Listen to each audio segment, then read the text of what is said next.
नमस्कार, मैं P S. Kushwaha, lecturer mechanical engineering department Hewett polytechnic Lucknow आप सभी का स्वागत करता हूं।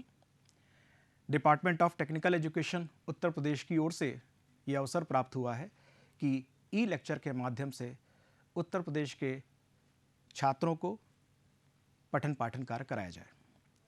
आज इस टॉपिक में हम सबसे पहले अप्लाइड मैकेनिक्स का टॉपिक उठा रहे हैं। अप्लाइड मैकेनिक्स का chapter number 5 centre of gravity, ये चैप्टर हम सबसे पहले आज यहाँ पर ले रहे हैं। इसके महत्व की चर्चा हम इस सब्जेक्ट में आगे की ओर करेंगे। So centre of gravity is our the topic for this lecture. हम सबसे पहले ये जानेंगे कि सेंटर ऑफ ग्रेविटी होता क्या है।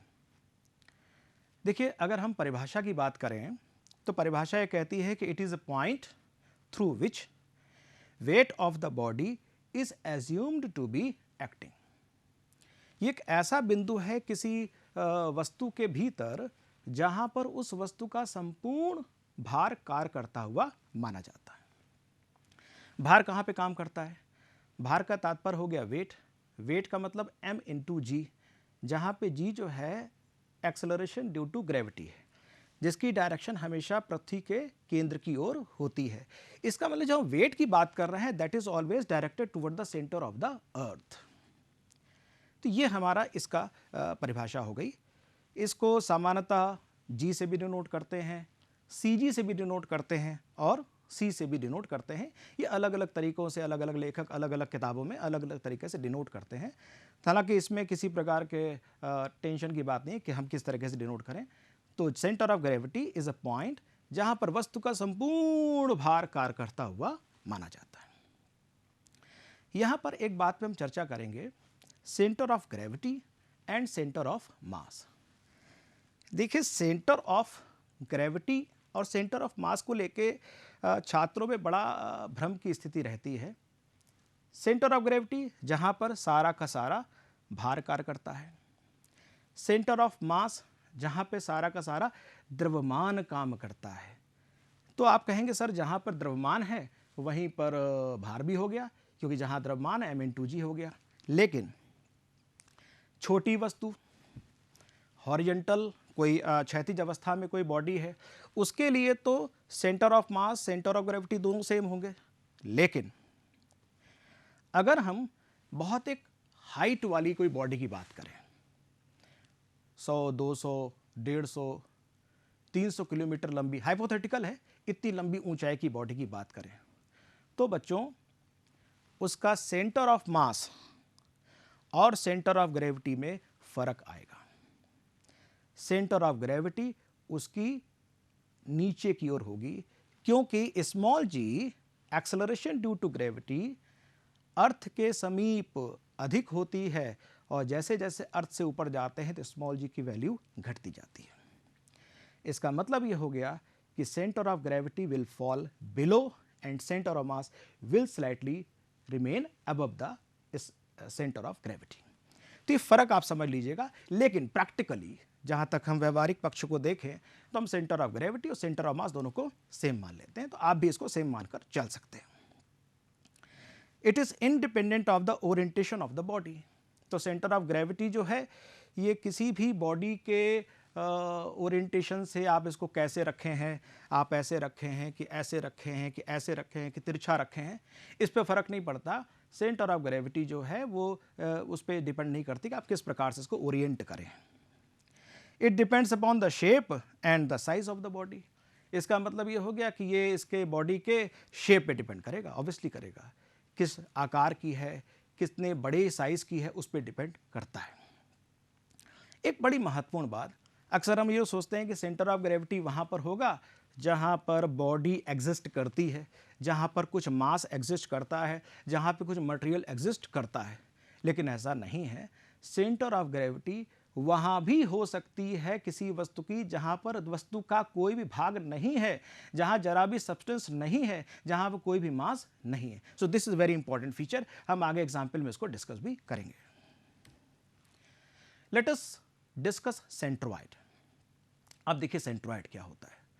सेंट्रोइड जो है अगर हम किसी सॉलिड की बात करें तो सॉलिड में तो 3 डायमेंशन हो गया, एक्स वाई जेड तीनों हो गया, उसमें जो सेंटर होगा वो हो गया सेंटर ऑफ ग्रेविटी। सेंट्रॉइड जो है वो पर्पसफुली वो उसके लिए इस्तेमाल करते हैं जैसे flat plate, plane, rectangular shape, circular shape, triangular shape, अगर कोई सरफेस है और सरफेस का अगर आपको सेंटर निकालना है तो उसको सेंट्रॉइड कहते हैं, और हिंदी में बच्चों इसको परिकेंद्र कहते हैं। परिकेंद्र वो हो गया सेंट्रॉइड। एंड सेंट्रॉइड जो है वो उन सतहों के लिए होता है जिसकी जो पतली सतह होती है। Thin surfaces have a negligible mass.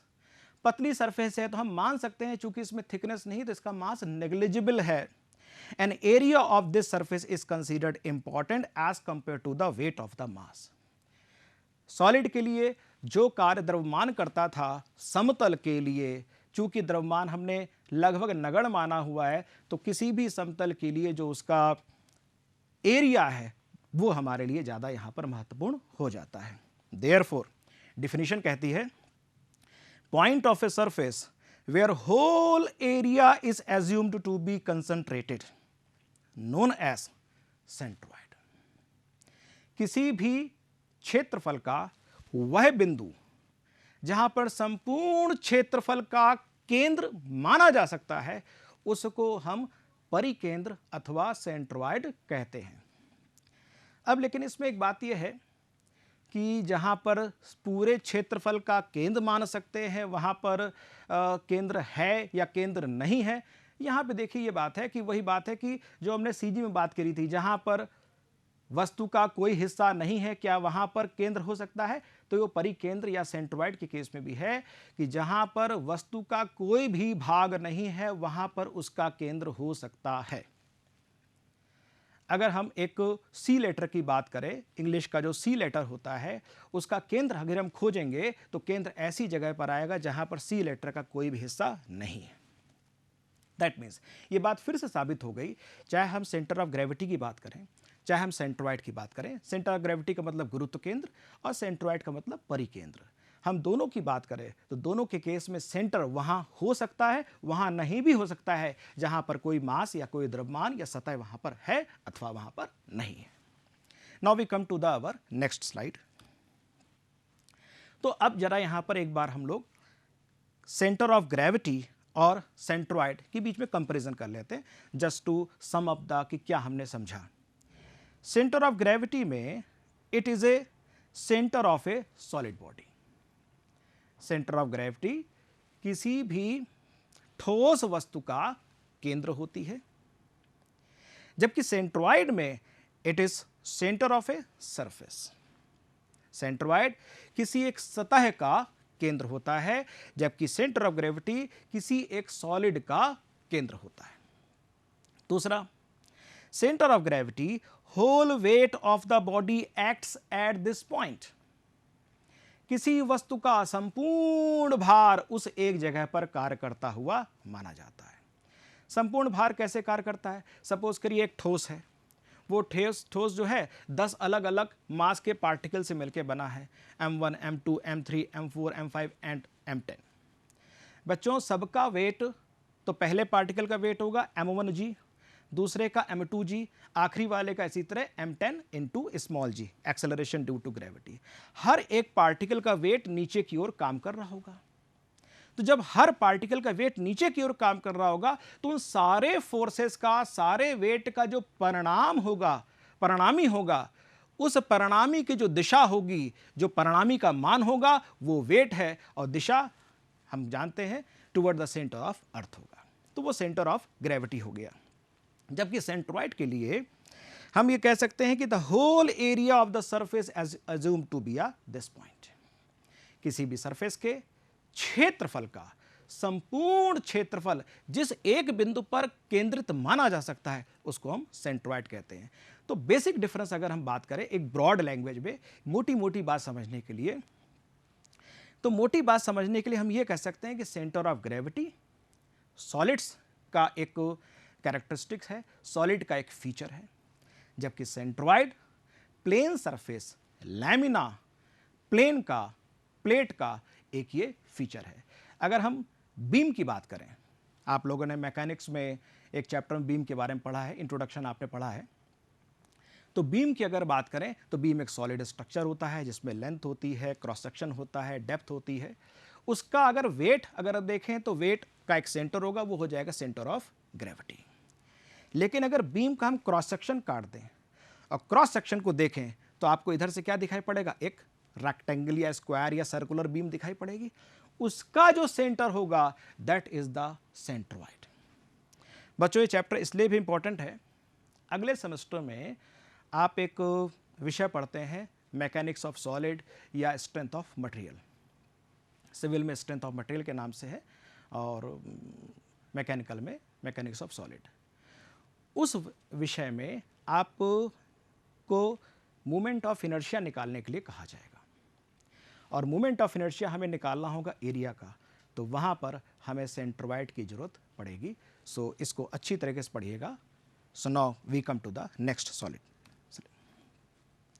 Late us compare कि कहाँ कहाँ पे सॉलिड्स की ये सेंटर ऑफ ग्रेविटी या प्लेन का सेंटर जहाँ पर होता है।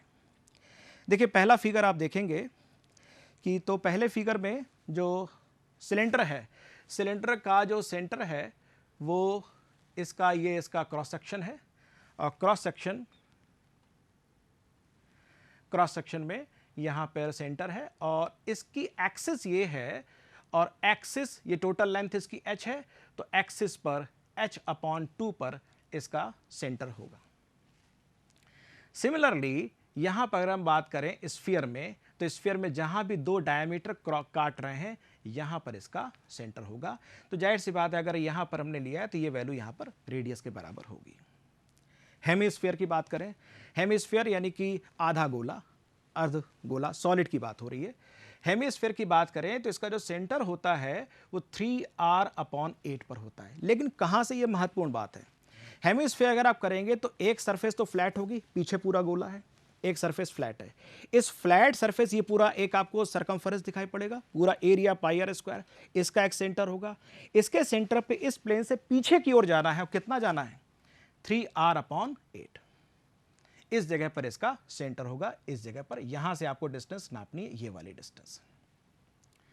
कोन की बात करें तो कोन अगर ये सॉलिड है तो इसकी जो एक्सिस है इस एक्सिस पर होगा और यहां से h/4 पर होगा।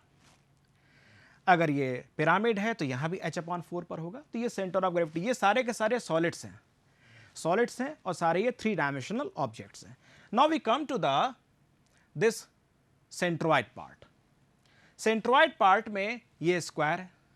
अब स्क्वायर का जो सेंटर होगा वो चूंकि दोनों साइड सेम होती हैं तो जितना यहां से चलेंगे इतना यहां से चलेंगे, यहां पर सेंटर होगा। अगर साइड इसकी a मान ली जाए तो a/2 और a/2 हो जाएगा। रेक्टेंगल लेंगे, रेक्टेंगल की ये लेंथ a है, ये विड्थ b है, यहां से a/2 और y एक्सिस में चलेंगे तो b/2, तो x में a/2 और y में b/2 हो जाएगा। Now we come to the circle. Circle के केस में आप सभी जानते हैं सेंटर यहां पर होगा और इस जगह पर हमने माना है तो ये वैल्यू भी r होगी, ये वैल्यू भी r होगी। तो सेंटर के लिए इसका x कोऑर्डिनेट और y कोऑर्डिनेट दोनों की वैल्यू r हो जाएगी। इंटरेस्टिंग पार्ट है सेमी सर्किल, इसका इस्तेमाल अक्सर करना पड़ता है, इसलिए इसके सेंटर को जरा ध्यान से समझें। ये एक सेमी सर्किल है और सेमी सर्किल का आधा सर्कमफरेंस इधर है, ये डायमीटर वाला पार्ट है। इसका सेंटर डायमीटर के इस पॉइंट से इस ओर जाने पर, जिधर की तरफ आर्क है इस ओर जाने पे पड़ेगा और ये वैल्यू होगी 4r/3π। दिस इज 4r/3π, ये इसका सेंटर होगा। और बाकी y एक्सिस की जहां तक बात करेंगे तो y एक्सिस ये है, ये पूरा, और y एक्सिस होगा तो ये वैल्यू यहां पर r की वैल्यू हो जाएगी। ट्रायंगल के बारे में आप देखें, ये एक राइट एंगल ट्रायंगल बनाया गया है फिगर में। राइट एंगल ट्रायंगल में ये हाइट इसकी है h, ये बेस है b। हाइट में अगर देखेंगे तो बेस से आप 1/3 ऊपर जाएंगे, 1/3 ऊपर जाएंगे तो ये वैल्यू तो हो गई h/3। जब x के लिए जाएंगे सेंटर निकालेंगे तो इस बार आपको इसको मानना है आधार, इसको बेस मानना है। यहां से 1/3 ऊपर जाएंगे इस ओर, यानी कि यहां से आप चलेंगे b/3, तो x coordinate will be b/3। ध्यान नहीं रखिएगा, ट्रायंगल केस में कंफ्यूजन हो जाता है। तो ट्रायंगल, अगर किसी भी तरह का ट्रायंगल बना हुआ, मान लीजिए कोई भी ऐसा हमने ट्रायंगल बना रखा है, तो किसी भी तरह का अगर ट्रायंगल हो, अब इसका हमको सेंटर निकालना हो तो यहां से इसकी हम एल्टीट्यूड डालेंगे, ये हाइट जो है तो यहां से h/3 ऊपर जाएंगे, तो यहां पर हमको इसका सेंटर हमको मिलेगा। Now we come to the our next slide. Center of gravity को निकालने के तरीके क्या हैं? तो सेंटर ऑफ ग्रेविटी के निकालने के तरीके के लिए एक तो ग्रेविटी मेथड इस्तेमाल होता है, gravity method for determination of the g. इसमें आप फिगर में देखेंगे कि एक ये रॉड लटकी हुई है। अब रॉड को हमने एक धागे से बांध के लटकाया हुआ है। अब अगर हमने यहां पे लटकाया हुआ है तो फिर धागे से जो बांध के लटकाया है तो यहां पर ये वैल्यू हो जाएगी, अगर ये धागा सेंटर पे है तो ये रॉड बिल्कुल सीधी रहेगी, और अगर ये धागा सीधा नहीं है, अगर ये जरा सा भी हिस्सा इस ओर है तो रॉड एक तरफ ज्यादा लटक जाएगी। इसका मतलब ये हुआ कि हम एक एक्सपेरिमेंटल मेथड से इसको डिटरमाइन करेंगे, और एक्सपेरिमेंटल मेथड में देखेंगे कि ये सेंटर अगर यहां पर आ रहा है तो रॉड बिल्कुल सीधी है, और आगे पीछे कर देंगे तो रॉड इंक्लाइंड हो जाएगी। So this is determination method with the help of gravity method. दूसरा मेथड हमारे सामने ये है, ये एक देखिए इररेगुलर शेप है। अब इसका सेंटर कैसे निकालेंगे? इसका तो कुछ भी नहीं पता। तो पहले हम करेंगे क्या, ये जो एक सरफेस है, अब सरफेस पे यहां पर एक होल कर देंगे। होल करने के बाद इसको यहां से लटका देंगे। लटकाने के बाद इसको बिल्कुल लटक जाएगा, तो यहां से एक सीधी लाइन खींच देंगे, इसको निकाल लेंगे। फिर एक दूसरी जगह होल कर देंगे यहां पर, अब इसको ऐसे करके लटका देंगे। अब सी पॉइंट जब यहां आ जाएगा तो फिर एक वर्टिकल लाइन खींच देंगे। वर्टिकल लाइन खींचने के बाद जब ये दोनों लाइन एक दूसरे को जहां भी काटेंगी, दिस इज द सेंटर, ये इसका सेंटर हो जाएगा। तो ये इररेगुलर शेप का हम सेंटर निकालने का तरीका ये है। लेकिन कैलकुलेशन में जो सबसे ज्यादा इस्तेमाल होता है, that is the movement method for finding the G. अब मूवमेंट मेथड क्या है? Let us see the definition. Movement of total surface area about an axis is equal to the algebraic sum of moment of each area about the same axis। क्या मतलब इसका? ये देखिए एक figure बनी हुई है। इस फिगर को अगर हम देखें तो ये एक ऐसे गया, सेमी सर्कल हुआ, फिर ये मुड़ गया, फिर ये एक ट्रायंगल बन गया। अब इसमें क्या हो गया कि ये इसका एरिया A1 मान लिया ट्रायंगुलर भाग का, रेक्टेंगल का एरिया A2 मान लिया, इसका एरिया हमने A3 मान लिया। हर एक का हमने सेंटर निकाल लिया, ये हमने ओरिजिन ले लिया तो एक्स एक्सिस, ये वाई एक्सिस। इस ट्रायंगल का सेंटर ये, रेक्टेंगल का सेंटर यहां, इसका सेंटर यहां पर। हमने क्या किया, हर एक एरिया को उसके एक्स कोऑर्डिनेट से मल्टीप्लाई कर दिया, फिर इस एरिया को उसके एक्स कोऑर्डिनेट से मल्टीप्लाई कर दिया, इसके एरिया को इसके एक्स कोऑर्डिनेट से मल्टीप्लाई कर दिया, और टोटल एरिया जो A1 plus A2 plus A3 था वो यहां कर दिया। अब अगर हम इस टोटल एरिया से इस वैल्यू को डिवाइड कर देंगे, सो हमें इस पूरे फिगर का एक्स कोऑर्डिनेट आ जाएगा। तो एरिया और उसके एक्स कोऑर्डिनेट को मल्टीप्लाई कर देंगे तो ये कहलाता है the movement of the area. क्या कहला रहा है? Movement of the area. तो वो कह रहा है movement of total surface area, वो ये हो गया, is equal to the algebraic sum of the movement of each area about the same axis. हर एरिया का मूवमेंट का एल्जेब्राइक सम कर देंगे, तो इससे हमको x मिल जाएगी, सिमिलरली हमको इसको y एक्सिस भी मिल जाएगी। So this is a very simple method and this we are going to use in the next few examples. Let us see this. ये एक टी सेक्शन है। इस टी सेक्शन में हमने यह करना यह है कि इस टी सेक्शन में इसका सेंटर निकालना है। तो यहां पर एक टिप यह है कि अगर इस तरह के फिगर दी जाए तो इसके सेंटर के लिए अगर सिमेट्रिक है तो बीच में से ही y एक्सिस गुजार दीजिए, और अगर नहीं है तो हम अगले एग्जांपल में देखते हैं। यहां पर हमने बीच में से y एक्सिस गुजार दी, तो ये इसका हो गया ओरिजिन। ये अगर ओरिजिन हो जाएगा तो यहां पर एक्सिस हो गई और ये y एक्सिस हो गई। ये है 10 मिलीमीटर, ये 80 मिलीमीटर, 10 मिलीमीटर और 40 मिलीमीटर। हमें इसका सेंटर निकालना है। हमने इसके दो पार्ट कर लिए, एक एरिया ये और एक एरिया ये। Area 1, area 2। अब फार्मूला क्या लगेगा एक्स कोऑर्डिनेट के लिए? तो एक्स कोऑर्डिनेट बच्चों इसका 0 होगा। क्यों 0 होगा? क्योंकि इसका सेंटर पड़ेगा यहां पर, और ये अगर ओरिजिन है तो इसका सेंटर एक्स कोऑर्डिनेट तो हो गया 0, तो केवल इसका हमको मिलेगा वाई कोऑर्डिनेट। यानी जो आंसर दिया है ये क्या है? इसका वाई कोऑर्डिनेट। कैसे मिलेगा? Y coordinate is equal to a1। a1 कितना हो गया? 80 इंटू a1। इसका वाई कोऑर्डिनेट कितना होगा? यहां से 40 प्लस a2 10 इंटू 40। इसका वाई कोऑर्डिनेट कैसे आएगा? ये थोड़ी सोचने वाली बात है। 80 तो पूरा जाओगे, उसके बाद ये जो 10 है तो 5 और जाओगे, तो यानी कितना हो गया? 85।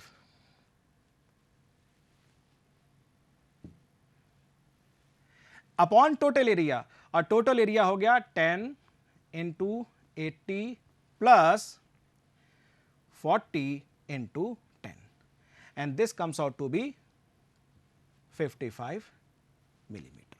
सो ये बड़ा सिंपल सा तरीका था, हम सेंटर वाइड निकाल सकते हैं किसी भी cross section. It is a T section. Now we come to the next one. अगले वाले फिगर में आप देखिए ये एल सेक्शन दिखाया गया है। इस एग्जाम्पल की हेल्प से हम ये भी सीखेंगे कि सेंटर जो है बॉडी के अंदर हो सकता है या सेंटर बॉडी के अंदर नहीं भी हो सकता है। तो एल सेक्शन, एल सेक्शन में यहां पर हमने इसको भी दो हिस्से मान लिए हैं, पार्ट 1 और पार्ट 2। पार्ट 1 हमने लिया है यह हिस्सा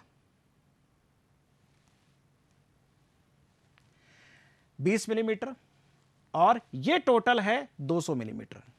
अब ध्यान से देखिए यह है 10 मिलीमीटर।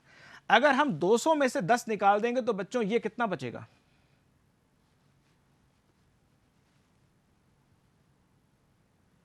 190। अब पार्ट 1 के लिए हम एक्स कोऑर्डिनेट निकालने जा रहे हैं। पार्ट 1 का एरिया 190 इंटू 20,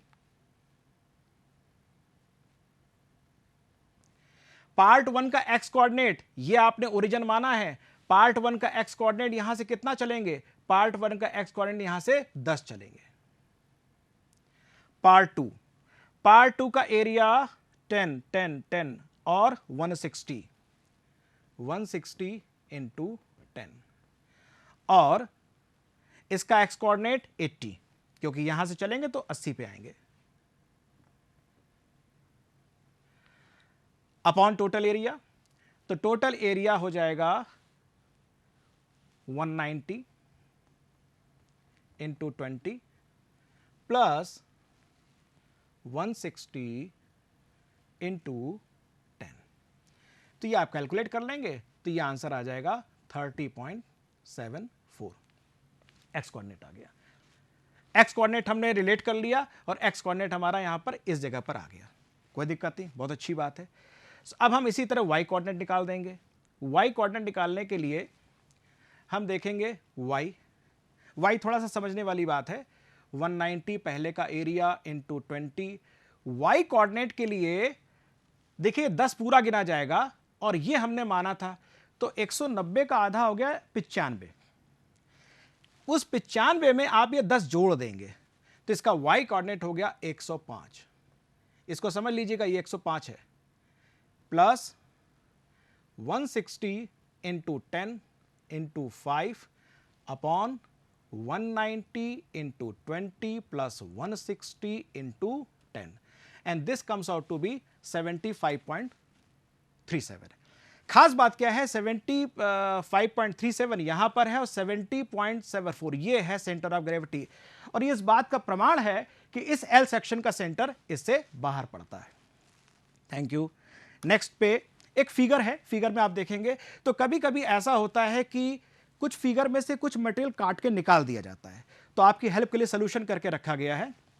एक ट्रायंगल, एक रेक्टेंगल, एक सेमी सर्किल और एक होल। ट्रायंगल का एरिया ये, रेक्टेंगल का एरिया ये, होल का एरिया ये, सेमी सर्किल का एरिया ये। देखें कुछ एरिया माइनस है। बच्चों हमने पूरा रेक्टेंगल लिया है, इसका एरिया तो पॉजिटिव है, लेकिन जितना मटेरियल हमने काट के निकाल दिया है वो सारे एरिया हमने कैसे लिए हैं? नेगेटिव। तो बस करना क्या है, प्लस वाले को प्लस मानना है, नेगेटिव वाले को नेगेटिव मानना है, हमें टोटल एरिया निकालना है, समेशन कर देना है, and this is the algebraic sum. Plus को प्लस लेना, माइनस को माइनस लेना है। सभी के एक्स कोऑर्डिनेट को एरिया से मल्टीप्लाई कर देना, ये आएगा। सभी के वाई कोऑर्डिनेट और एरिया से मल्टीप्लाई कर देगा, ये आएगा। तो ऑब्वियसली चूंकि एरियाज जितने भी हैं सारे पॉजिटिव और नेगेटिव हैं, तो सारे हमने यहां पे जितने भी सम हैं सब अकॉर्डिंगली एल्जेब्राइक सम आ जाएंगे, और उन सबको फिर हम फार्मूला लगा देंगे, हम यहां पर एक्स और वाई कोऑर्डिनेट निकाल लेंगे। सो इन दिस वे आप ये समझिए कि अगर किसी जगह से कुछ मटेरियल काट के निकाल दिया जाए, तो जितना हिस्सा काट के निकाला गया है उतने एरिया को आप माइनस साइन के साथ इस्तेमाल करेंगे फार्मूले में, और जो हिस्सा है उसको प्लस लेंगे। तो यहां पे हमने पूरे एरिया को तो पॉजिटिव ले लिया, हमने नहीं माना रेक्टेंगल में कि ये कटा है कि नहीं कटा है। जितना हिस्सा कटा था उस हिस्से को हमने जैसे इसको नेगेटिव मान लिया, इसको नेगेटिव मान लिया और इसको नेगेटिव मान लिया। सो इन दिस वे हमने इसको निकाल लिया है, और आई होप कि आपको ये पूरा लेक्चर समझ में आया होगा। और आपको ये सजेशन देना चाहूँगा, जो आप किताब पढ़ रहे हैं, जो भी आप पढ़ाई कर रहे हैं, सॉल्व्ड एग्जाम्पल बहुत सारे लगाइए, एक्सरसाइज क्वेश्चन लगाइए और इस चैप्टर को अच्छे से तैयार करिए। Thank you very much.